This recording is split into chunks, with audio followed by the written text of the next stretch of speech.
Selamat pagi, siang, dan malam semuanya. Semoga hari ini kalian dalam keadaan sehat ya.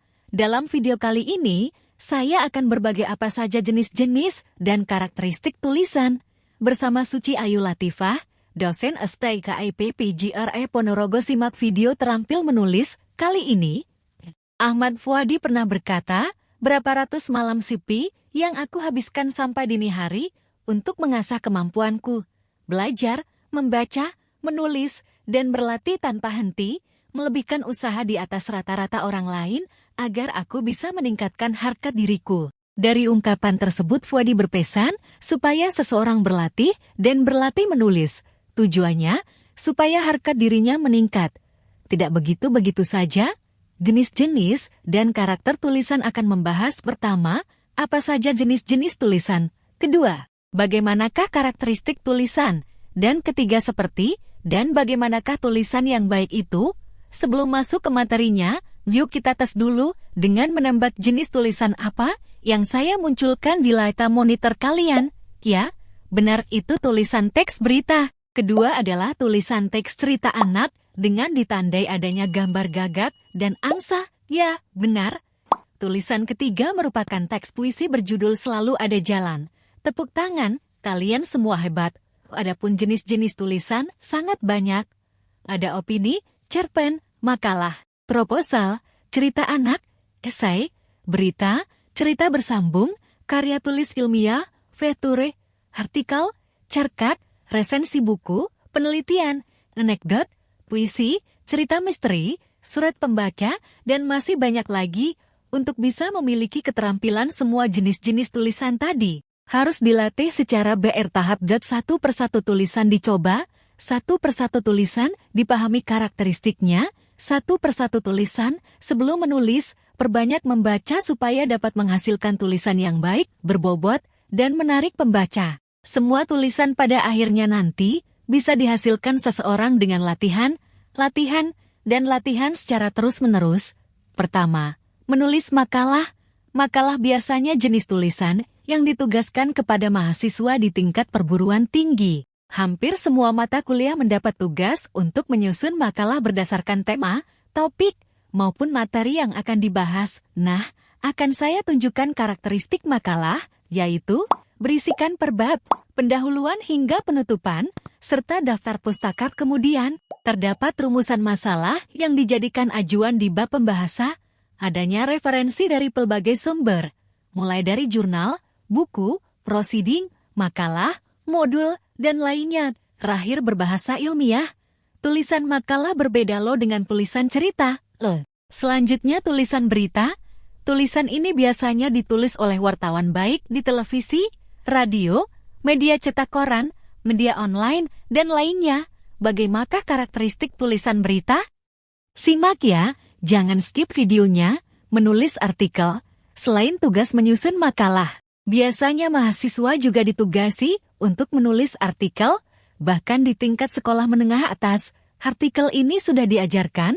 Tulisan artikel sering dijadikan event lomba-lomba kepenulisan dengan tema yang beragam. Untuk kalian yang penasaran bagaimana karakteristik tulisan berikut, tolong pahami ya.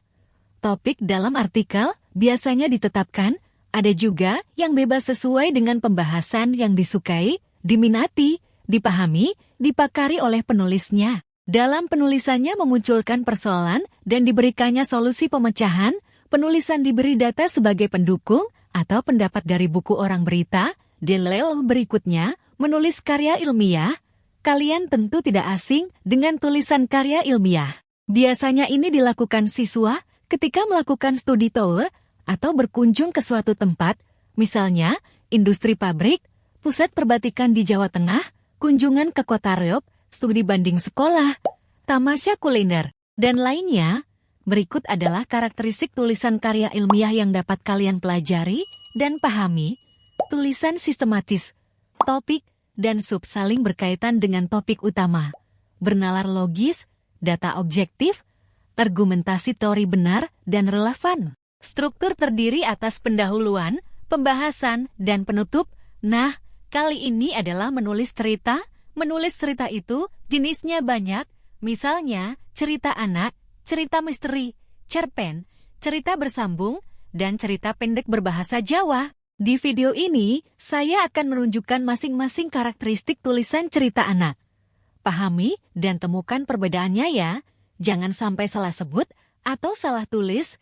Saya bisa gawat nih cerita anak, cerita seputaran konflik anak dengan menggunakan bahasa anak-anak. Lebih pendek dibandingkan cerpene, cerita misteri, cerita tentang hantu-hantu dan misteri, cerita berbau horor dengan didukung latar, tanda maupun piranti budaya, cerita tentang hantu-hantu dan misteri, cerita berbau horor dengan didukung latar, tanda maupun piranti budaya. Selanjutnya, ada menulis resensi. Dalam penulisan resensi, penulis harus mengikuti sejak awal hingga akhir atas objek yang akan diresensi. Resensi meliputi 1 buku, 2 antologi kumpulan, 3 film sinetron, 4 kartun, 5 iklan, 6 drama, 7 seni pertunjukan wayang, patung, lukisan. Hal yang perlu dipahami dalam menulis resensi diantaranya identitas buku berupa judul, penerbit, pengarang, hingga isi meliputi sinopsis atau isi buku berdasarkan daftar pustaka, ada kelemahan dan kelebihan buku. Dan terakhir adalah sebuah nilai yang disampaikan pengarang dalam buku tersebut, nilai berupa makna, pesan, nilai yang dapat dijadikan teladan pembaca. Nah, itu tadi sebagian dari jenis-jenis dan karakteristik tulisan. Selanjutnya, saya akan menyinggung sedikit tentang perjalanan berkarya setelah kalian menguasai dan menulis sebuah tulisan. Pertama adalah cetak atau mencetak tulisan. Selesai menulis, cobalah baca dulu tulisanmu, rasakan, renungkan setiap kata, kalimat hingga paragraf. Kalau perlu cetaklah, supaya kamu lebih nyaman teliti mengoreksi. Kedua, kirim email. Setelah merasa puas, cobalah kirim tulisanmu ke sebuah media yang menerima jenis tulisanmu. Jangan lupa tulis biodata, tujuan, dan sampaikan isi tulisanmu singkat. Ketiga, pesan. Kalau tulisanmu termuat, jangan lupa bagikan ke teman kamu supaya mereka bisa membaca.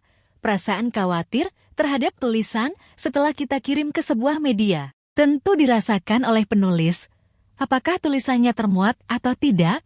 Layak dibaca atau tidak? Layak diterbitkan atau tidak? Dalam kisah pengiriman naskah, tentu ada naskah-naskah yang ditolak dan diterima. Naskah yang diterima yaitu sesuai dengan karakteristik media tersebut. Tulisannya bagus, berbobot, relevan, dan menarik.